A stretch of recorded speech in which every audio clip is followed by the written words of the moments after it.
നമസ്കാരം. മഹാഭാരത ഹൃദയത്തിലേക്ക് സ്വാഗതം. ശ്രീ മഹാഭാരതത്തിൻ്റെ വനപർവ്വത്തിൻ്റെ ആദ്യ ഭാഗത്ത് വനവാസത്തിന് ചെല്ലുന്ന പാണ്ഡവന്മാർക്ക് ബ്രാഹ്മണരുടെ സത്സംഗം ലഭിക്കുന്നു.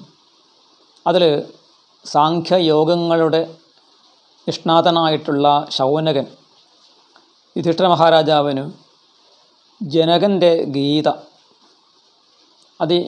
ശ്രേഷ്ഠമായിട്ടുള്ള ഉപദേശം നൽകുകയാണ്.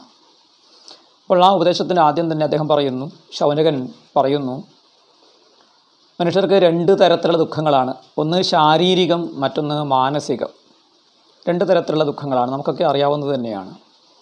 അതിൽ അദ്ദേഹം പറയുന്നത് ശാരീരികമായ ദുഃഖങ്ങൾ 4 കാരണങ്ങളെ കൊണ്ടാണ് ഉണ്ടാകുന്നത്. വ്യാധേരനിഷ്ട സംസ്പർശാത് ശ്രമാദിഷ്ടവിവർജനാത്.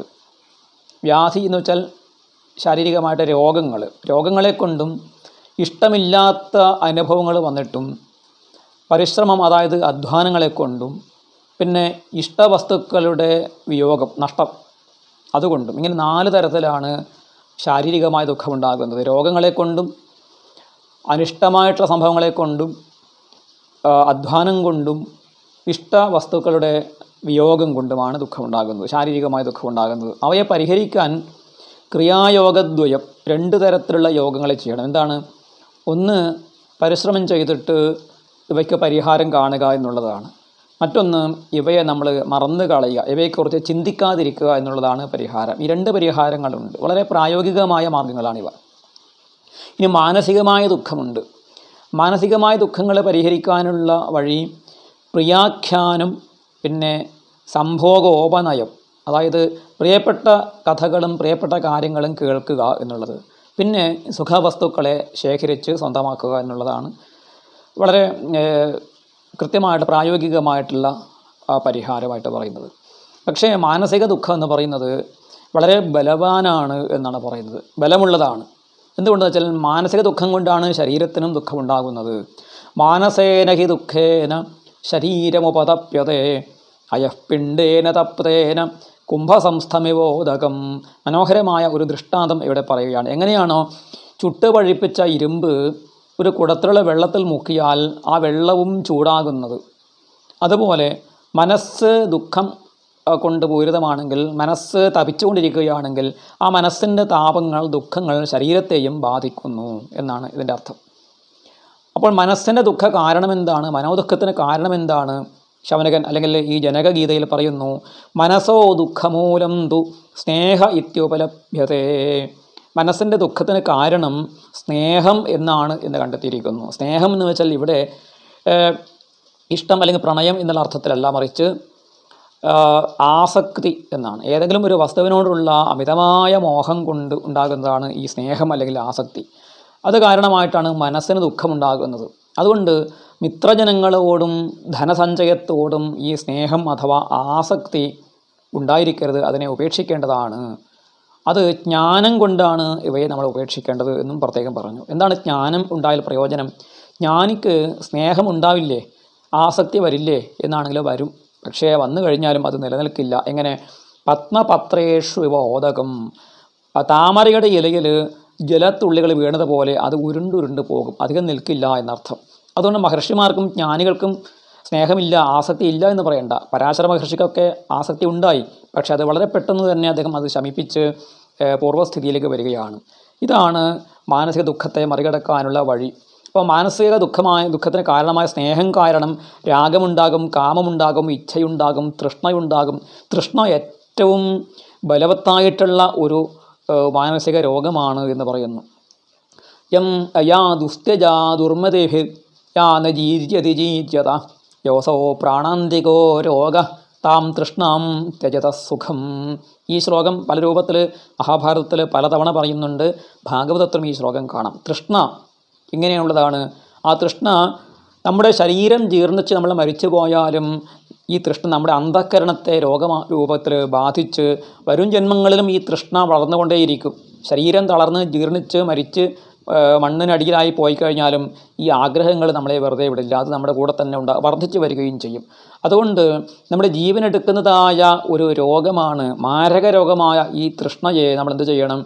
ഉപേക്ഷിക്കണം. ഉപേക്ഷിച്ചാൽ നമുക്ക് സുഖമുണ്ടാകും എന്നാണ് ഈ ശ്ലോകത്തിൻ്റെ അർത്ഥം. തൃഷ്ണ അഗ്നിയെപ്പോലെ ഉള്ളിലിരുന്നു കൊണ്ട് ഒരു മരപ്പൊത്തിന് തീ പിടിച്ചതുപോലെ ഉള്ളിലിരുന്നു കൊണ്ട് നമ്മൾ ദഹിപ്പിക്കുന്ന ഒരു അഗ്നിയാണ് തൃഷ്ണ എന്ന് പറയുന്നത്. അതുകൊണ്ട് സുഖമുണ്ടാകേണ്ടത് എങ്ങനെയാണ്? അന്തേ നാസ്തി പിപാസായ സന്തോഷപരമം സുഖം. ആഗ്രഹങ്ങൾക്ക് ഒരു തരത്തിലും അവസാനം ഉണ്ടാവുകയില്ല. സംതൃപ്തിയാണ് സുഖത്തിനുള്ള കാരണം. അപ്പോൾ എങ്ങനെയാണ് ഈ തൃഷ്ണയെ നമ്മൾ ഉപേക്ഷിക്കേണ്ടത്? ഈ സുഖമൊക്കെ തന്നെ നിലനിൽക്കാത്ത വസ്തുവാണ്, നശിച്ചു പോകുന്നവയാണ്. അനിത്യം യൗവനം രൂപം ജീവിതം രത്നസഞ്ചയ ഐശ്വര്യം പ്രിയസംവാസോ ഗൃധ്യേത്തത്ര ന പണ്ഡിത. അനിത്യമായ വസ്തുക്കൾ എന്തൊക്കെയാണ്? നമ്മുടെ യൗവനം നിലനിൽക്കുമോ? ഇല്ല. വാർദ്ധക്യം വരുമ്പോൾ യൗവനം നശിച്ചു പോകും. രൂപം സൗന്ദര്യം നിലനിൽക്കുമോ? ഇല്ല. ആ സൗന്ദര്യവും നഷ്ടപ്പെട്ടു പോകും. ജീവിതം നിലനിൽക്കുമോ? നിലനിൽക്കില്ല. രത്നസഞ്ചയം നമ്മൾ സ്വരൂപിച്ച് വെച്ച നമ്മുടെ ധനം അതും നശിച്ചു പോകും. പിന്നെ ഐശ്വര്യം അതും നശിച്ചു പോകും. പിന്നെ പ്രിയ സംവാസം, ഇഷ്ടപ്പെട്ട ആളുകളും ഇഷ്ടപ്പെട്ട വസ്തുക്കളും നമ്മുടെ കൂടെ എന്നും നിലനിൽക്കുമോ? നിലനിൽക്കില്ല. അതുകൊണ്ട് ഈ വക കാര്യങ്ങളൊക്കെ തന്നെ അറിവുള്ളവൻ എന്ത് ചെയ്യണം? അതിനെ നമ്മൾ ഗൃധ്യേത്, അതിനെ നമ്മൾ വെറുത്തുകൊള്ളണം, മനസ്സുകൊണ്ട് ഉപേക്ഷിച്ച് കൊള്ളണം. അപ്പോൾ ആഗ്രഹങ്ങൾ പാടില്ല. ആഗ്രഹങ്ങൾ ഉപേക്ഷിക്കുമ്പോഴാണ് നമുക്ക് മനസ്സിന് പരമമായ സുഖമുണ്ടാകുന്നത്. അതുകൊണ്ട് ഇവിടെ ശൗനകൻ പറയുന്നു, ധർമാർത്ഥം യസ്യ വിത്തേഹ വരം തസ്യ നിരീഹത പ്രക്ഷാളനാധി പങ്കസ്യ ശ്രേയോനസ്പർശനം നൃണാം. നമ്മൾ ആഗ്രഹിക്കും, ധനത്തിന് വേണ്ടി ആഗ്രഹിക്കും. അത് ധർമ്മം ചെയ്യാൻ വേണ്ടിയിട്ടാണ്. യുധിഷ്ഠിരൻ്റെ ഈ ധനത്തിന് വേണ്ടിയുള്ള ആഗ്രഹം ഇപ്പോൾ ധർമ്മം അനുഷ്ഠിക്കാൻ വേണ്ടിയിട്ടാണല്ലോ. ശൗനകൻ പറയുന്നു, അങ്ങനെയുള്ള ആഗ്രഹവും ഉപേക്ഷിക്കൂ. കാരണം നിരീഹത, ആഗ്രഹങ്ങൾ ഇല്ലാതിരിക്കുന്നതാണ് ഏറ്റവും ശ്രേഷ്ഠമായിട്ടുള്ളത്. എങ്ങനെയെന്ന് വെച്ചാൽ പ്രക്ഷാളനാധി പങ്കസ്യ ശ്രേയോന സ്പർശനം നൃണാം. കാലിന് ചളി പറ്റിയ ശേഷം നമ്മൾ കഴുകാൻ നിൽക്കേണ്ടതില്ലല്ലോ. കാലിന് ചളി പറ്റാതിരിക്കാൻ ശ്രദ്ധിച്ചാൽ മതി. അപ്പോൾ ദുഃഖം വന്നതിന് ശേഷം പരിഹരിക്കുക എന്നല്ല, ദുഃഖം വരാതിരിക്കാൻ വേണ്ടിയിട്ട് ആഗ്രഹങ്ങളെ ഉപേക്ഷിക്കുകയാണ് വേണ്ടത് എന്നാണ് അതിനർത്ഥം. ഈ ഉപദേശം കേട്ടിട്ട് യുധിഷ്ഠിര മഹാരാജാവ് പറഞ്ഞു, അല്ലയോ മഹാത്മാവേ, എനിക്ക് ധനമോഹമില്ല. ഞാനിപ്പോൾ ധനം വേണമെന്ന് ആഗ്രഹിക്കുന്നത് എന്തിനു വേണ്ടിയിട്ടാണ്? എൻ്റെ കൂടെയുള്ള നിങ്ങളെയൊക്കെ വിപ്രന്മാരെ ഭരിക്കാൻ വേണ്ടിയിട്ടാണ്. ബ്രാഹ്മണർക്ക് അന്നദാനം ചെയ്യാൻ വേണ്ടിയിട്ടുള്ള ആ ധർമ്മം അനുഷ്ഠിക്കാൻ വേണ്ടിയിട്ടാണ്. ഗൃഹസ്ഥന് ഇത് ധർമ്മമാണല്ലോ എന്ന് കരുതിയിട്ടാണ് ഞാൻ ഇപ്പോൾ ധനം ആഗ്രഹിക്കുന്നത്. നമ്മുടെ വീട്ടിലൊരു അതിഥി വന്നു കഴിഞ്ഞാൽ എങ്ങനെയാണ് നമ്മളെ സൽക്കരിക്കേണ്ടത്? തൃണാനി ഭൂമിരുദകം വാക് ചതുർത്ഥീച സൂനൃത സദാമേതാനി ഗേഹേഷു നോച്ഛിദ്യന്തേ കദാചന. സജ്ജനങ്ങളുടെ ഗൃഹത്തിൽ അതിഥി വന്നു കഴിഞ്ഞാൽ 4 കാര്യങ്ങൾ നമ്മൾ കൊടുക്കണമെന്നാണ്. എന്താണ്? തൃണാനി ഭൂമി ഉദകം സൂനൃത വാക്ക്. ഒന്ന്, ഇരിക്കാനുള്ള ആ ഭൂമി, ഇരിക്കാനുള്ള സ്ഥലം. അവിടെ ഇരിക്കാൻ വേണ്ടി തൃണാനി, ദർഭപ്പുല്ല് വിരിച്ച് കൊടുക്കണം ഇരിക്കാൻ വേണ്ടിയിട്ട്. എന്നിട്ടോ ഉദകം, കുടിക്കാനുള്ള ദാഹജലം, വെള്ളം കൊടുക്കണം. കാല് കഴുകിച്ച് കുടിക്കാൻ വെള്ളം കൊടുക്കുകയും ചെയ്യണം. പിന്നെ 4-മതായിട്ട് സൂനൃത വാക്ക്, മനോഹരമായ വാക്കുകളെ പറയണം. സുഖമാണോ മഹാത്മാവേ? യാത്ര സുഖകരമായിരുന്നോ? എന്താണ് വിശേഷം എന്ന് ചോദിച്ചുകൊണ്ട് സ്നേഹാന്വേഷണം കൊണ്ട് മനസ്സിനെ സന്തോഷിപ്പിക്കുക. ഈ 4 കാര്യങ്ങൾ നമ്മൾ നിഷേധിച്ചു കഴിഞ്ഞാൽ അത് വലിയ പാപമാണ്. അതുകൊണ്ട് സജ്ജനങ്ങളുടെ ഗൃഹങ്ങളിൽ ഈ 4 കാര്യങ്ങൾ ഒരിക്കലും നിഷേധിക്കരുത് എന്നാണ് ശാസ്ത്രം പറയുന്നത്. അതുപോലെ വീട്ടിൽ അതിഥി വന്നു കഴിഞ്ഞാൽ എന്തൊക്കെയാണ് കൊടുക്കേണ്ടത്? ചക്ഷുർദദ്യാത് മനോദദ്യാത് വാചം ദദ്യാത് സുഭാഷിതാം ഉത്ഥായ ചാസനം ദദ്യാത് ഏഷ ധർമ്മ സനാതന. സനാതനമായ ധർമ്മം എന്താണ്?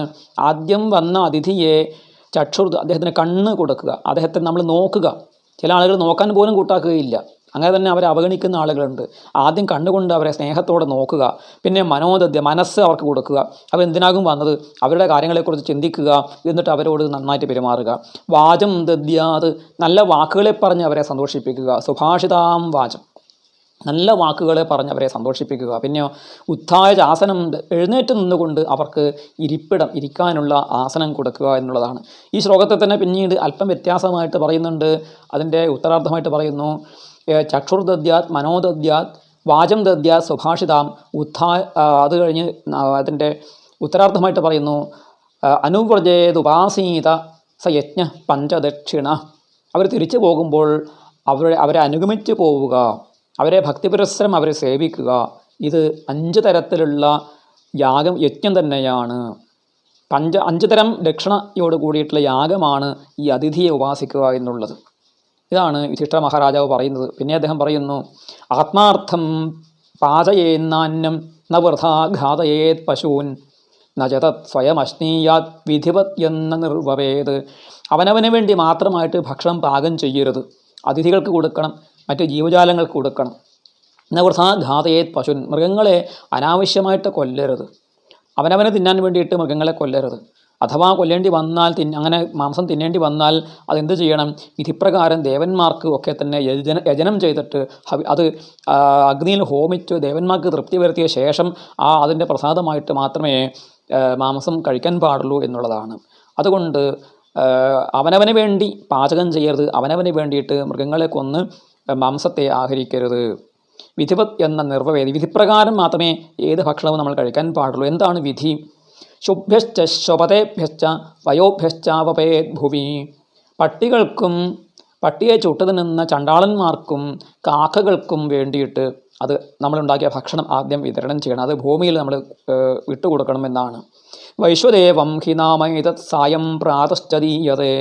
രാവിലെയും വൈകിട്ടും ഇങ്ങനെ കൊടുക്കുന്ന ആ ഒരു യജ്ഞത്തെ വൈശ്വദേവം എന്നാണ് പറയുന്നത്. അതുപോലെ നമ്മുടെ ഗൃഹത്തിലുള്ള കുടുംബാംഗങ്ങളും ഭാര്യയ്ക്കും കുട്ടികൾക്കും നമ്മുടെ ഭൃത്യന്മാർക്കും സേവകന്മാർക്കും അതിഥികൾക്കും ഒക്കെ തന്നെ ഭക്ഷണം കൊടുത്ത ശേഷം നമ്മൾ ഭക്ഷണം കഴിക്കുക. അതിനെ വിഘസം എന്ന് പറയും.